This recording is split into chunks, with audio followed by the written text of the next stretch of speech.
Welcome everyone to the 50th episode of Regal Live, our weekly live where we help coaches set up commercially successful business by being the best that they can be. Today we have with us PK Narayanan, who is a CEO coach who has helped several CEOs over the last 11 years to be the best by unleashing their true potential. Thank you, PK, for agreeing to be here on our 50th episode. I'm glad that it is 50 and it's an important landmark. So today we wanted to, before we joined this call, we were just discussing what can we talk about today. And I made a suggestion to you and I'm glad that you accepted it. The importance of separating coaching and coaching business is something that we wanted to discuss today. So PK, the word coaching itself is, used so much today. Everyone calls themselves a coach. So according to you, what is coaching?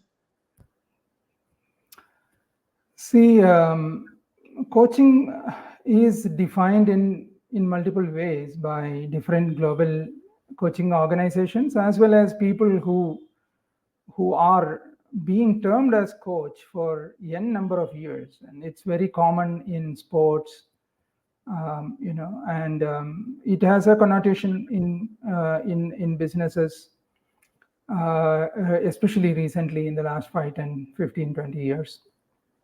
So it is very difficult to find a global definition or a universal definition for coaching, and even to be a certified coach in that sense, because actually anyone can call themselves a coach. There is nothing barring it because coaching is a profession. So anyone can, by experience, somebody can be a coach. By certification, somebody can be a coach. And without either, one can be a coach. So I won't venture into a definition of coaching because that can create different meanings to different people. Yeah, coaching must be something where the coach is non-judgmental, maybe no vested interests, and unbiased, maybe ability to see things as they are, and willing to show the mirror to the client. You mentioned 3 categories of coaches: those who are credentialed, who are non-credentialed, and those who call themselves a coach. But PK, how easy is it to be a non-judgmental, reflective as a coach? Not easy. Not easy because judgment is something that comes very commonly. I won't call it naturally because this is something that we have picked up as we grew up. It's a kind of conditioning. I would rather tend to think like that.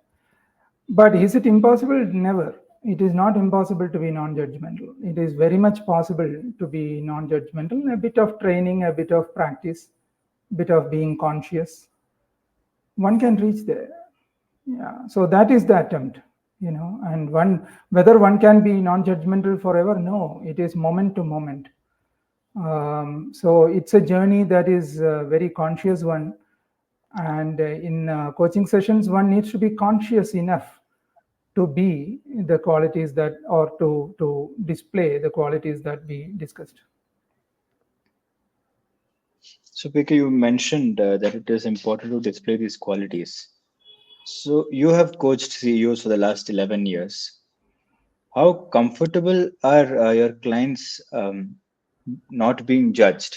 The reason I'm asking that is because we seem to reward judgment as well at a certain level. We respect those who judge us, even though we judge ourselves the most. But the typical psyche is that somebody who knows better judges us for who we are. How do your clients respond to this different approach? Very interesting question. How they can be comfortable without being judged. I think somebody might be comfortable when you are not judging it. That is the way I probably as coaches we look at things. So your question was interesting in that context. See, we need to see what is judgment and what is non-judgment here, because after all, it's English words and depends on our understanding of the words or what meaning that we, give for those words. Non-judgmental in a way means I'm not critically judging you to be right or wrong or to be smart or not. And those kinds of judgment is judgment. And there is also another set of judgment which is calculated estimates. So how long it takes from place to travel from place A to B, that also can be called judgment in an extension of that word.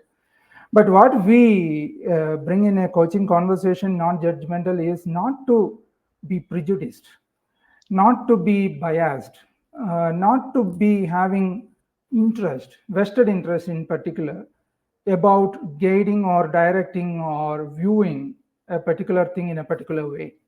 So when you are out of that, then probably one can call them non-judgmental in that limited context.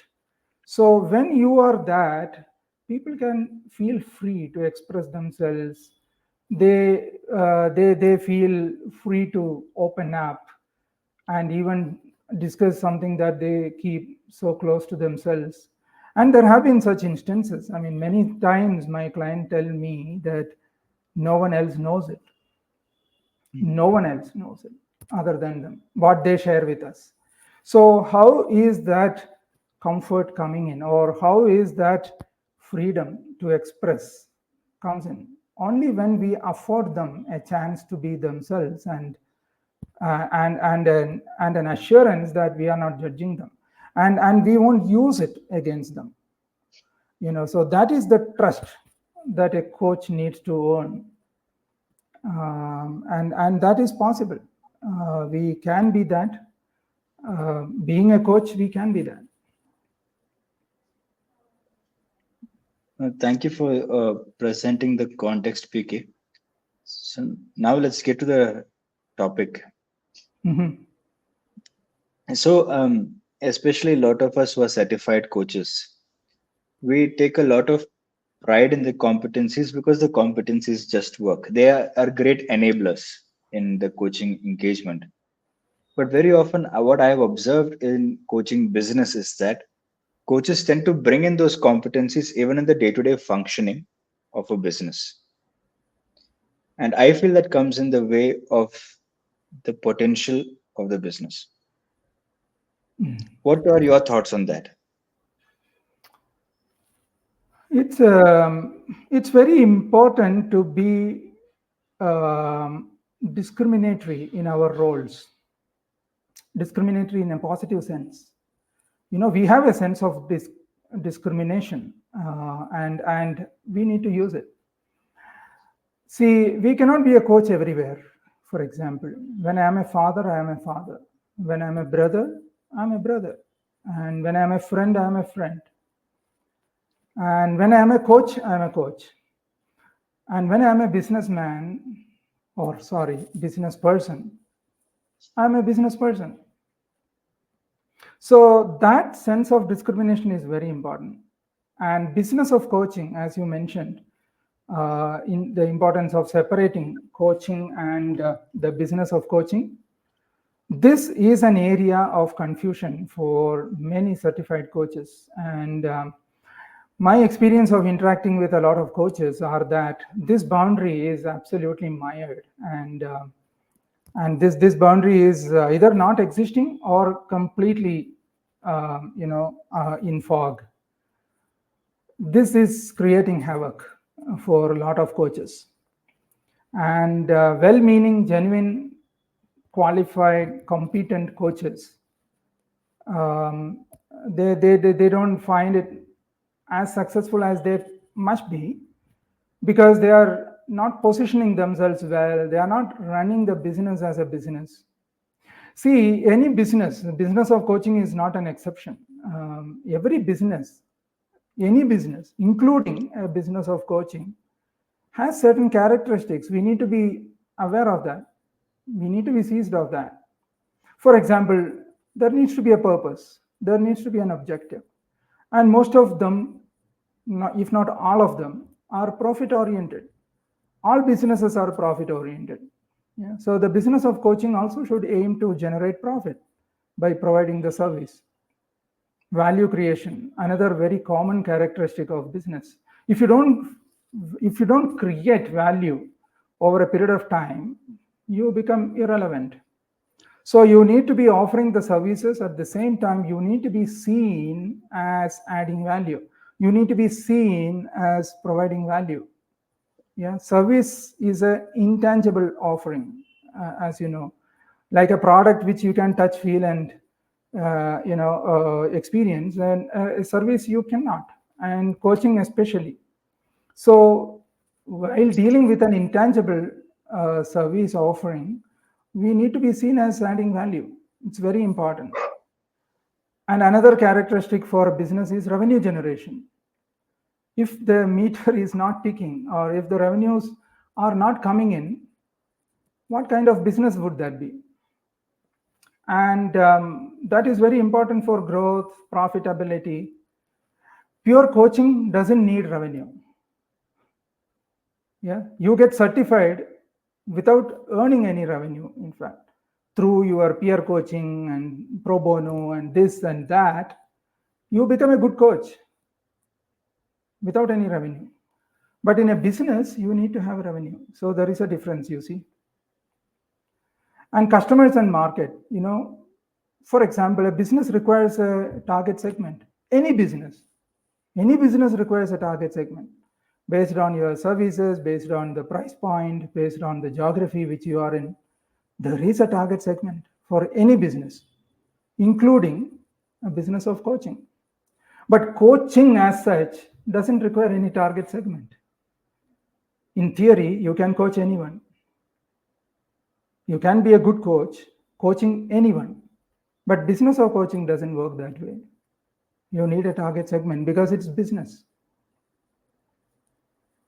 Similarly, customer relationships, building and maintaining strong relationships, asking for referrals, that is key for long-term success. For a coaching with one session or a few sessions, it's over. But a business of coaching doesn't work like that. There you need to be deliberate with your customer focus. You need to be deliberate with your customer relationships. Another characteristic of business is risk, uncertainty. Any business faces risk, such as market changes, regulatory changes, competition, economic conditions, economic changes, business cycles. A coaching need not be worrying about all those things. A coachee is there, a coach is there, you do a coaching with competencies in place, you are done. A business of coaching doesn't work like that. You need to factor in all these things, risks and uncertainties that are going to likely to affect. Either you leverage it or get crushed with it. So it's a business. Similarly, capital, resources, you might require some investment in a business in terms of creating visibility, getting some infra, getting some equipment, marketing spends, website creation, maintenance, SEO. But coaching doesn't require any of that. Business of coaching requires all of that.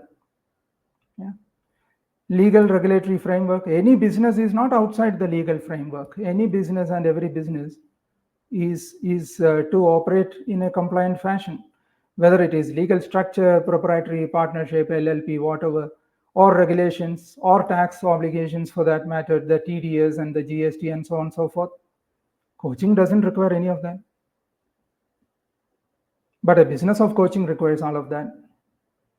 And above all, the mindset of a coach and the mindset that you need for business of coaching, very different. You asked in the question where people try to apply coaching competencies into business. Yeah, that is like applying cricketing rules to football. Both are games, but very different games. Coaching, along with a coachee in front of you, you need not be thinking about the business. And similarly, while you are doing the business, you are not in a session. We need to be mindful of that. A business conversation is not a coaching conversation. A conversion conversation is not a coaching conversation. A sales call is not a coaching conversation. But you may tend to behave or use a language. For example, listening. Yeah, you might be using listening in your sales call, which is good. You might be listening deep into your chemistry conversation, fantastic.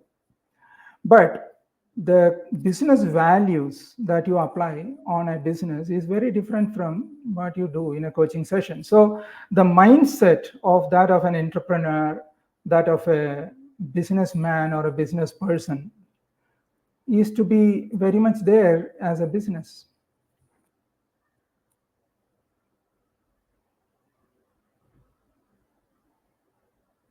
You mentioned that mindset is the key when you were answering brilliantly.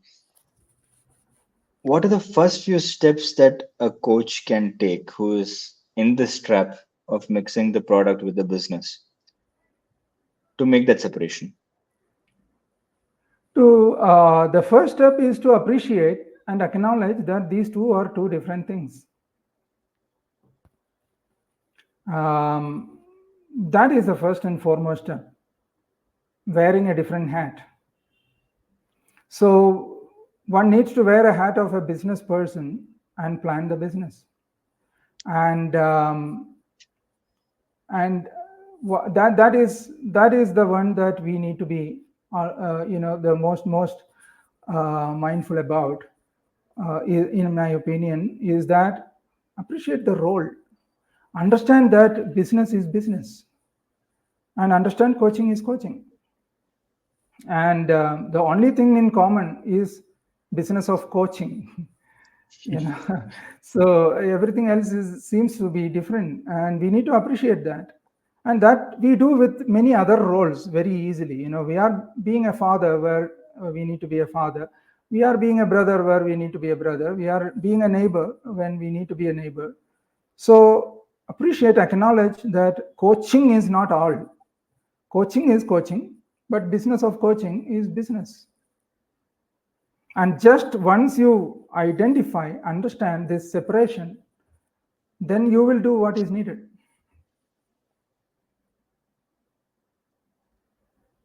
That's a brilliant thing. Awareness and acknowledgement.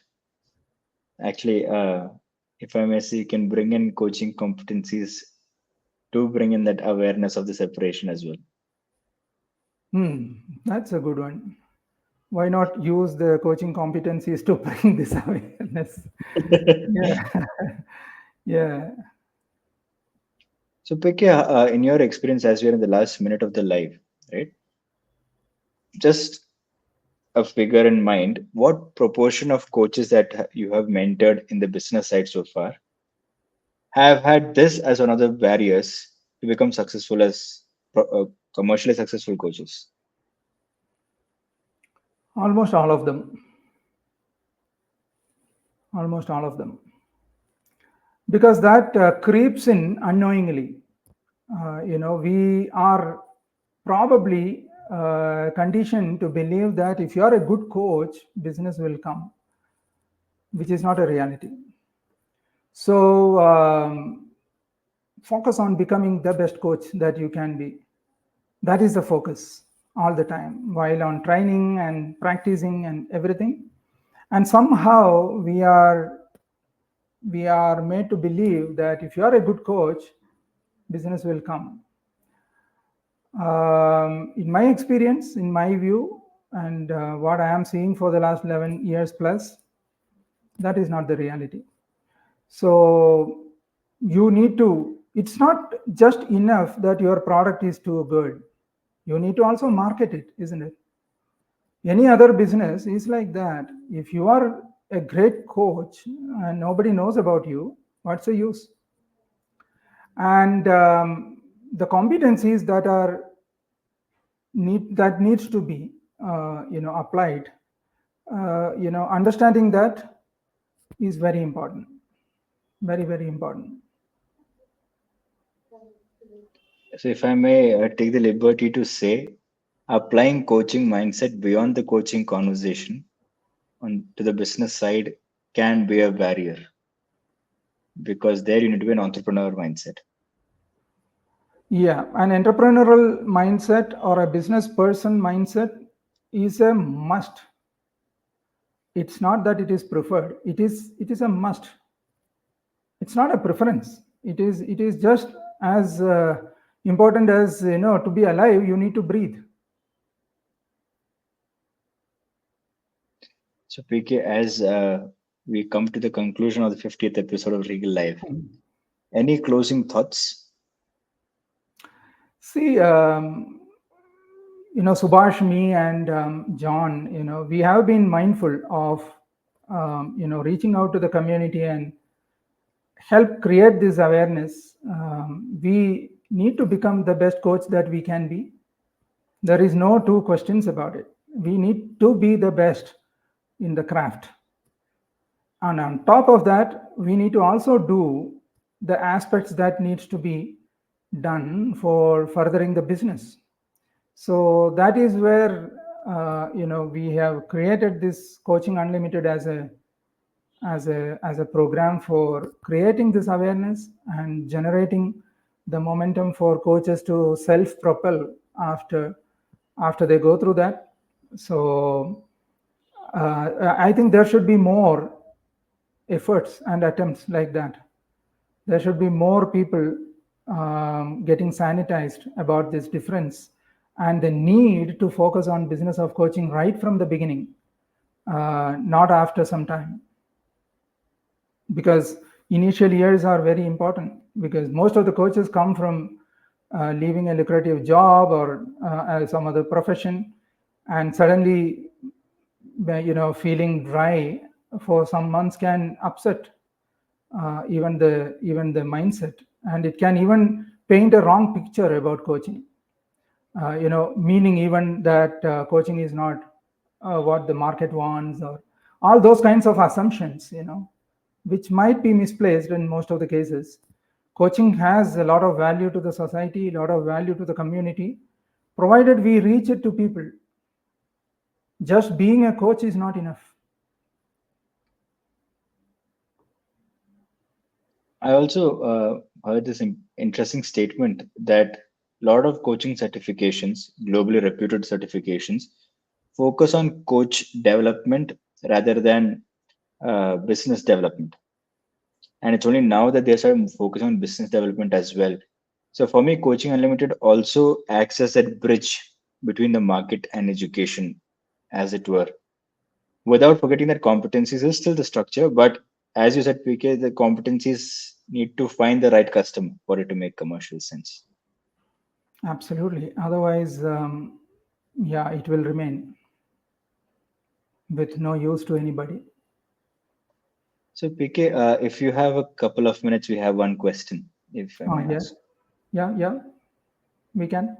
So Anupama asks, could you please shed light on being on coaching platforms versus setting up the business of coaching? Are both different pathways? Absolutely, they are different pathways. One is a marketplace, the other is your own market you are creating. So it is different.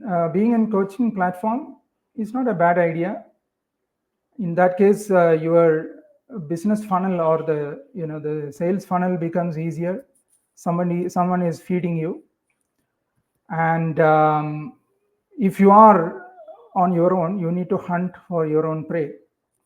So therefore, it has its own pros and cons.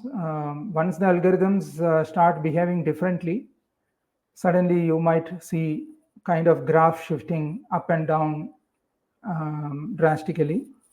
And I have heard that from few coaches who are in the platforms. Some are having a good run, some are not having so good run, some are having a bad run. But we need to be aware that we are at the mercy of someone all the time.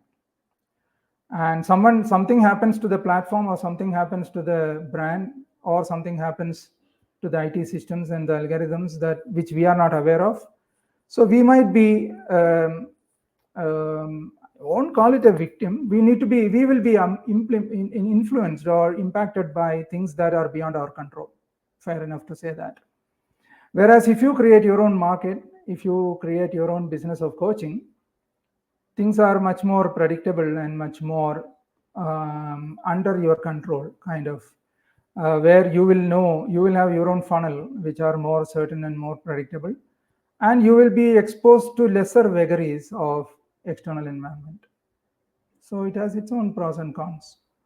And platform revenues per session per client might be, tending to be lower than what you can command as a standalone business.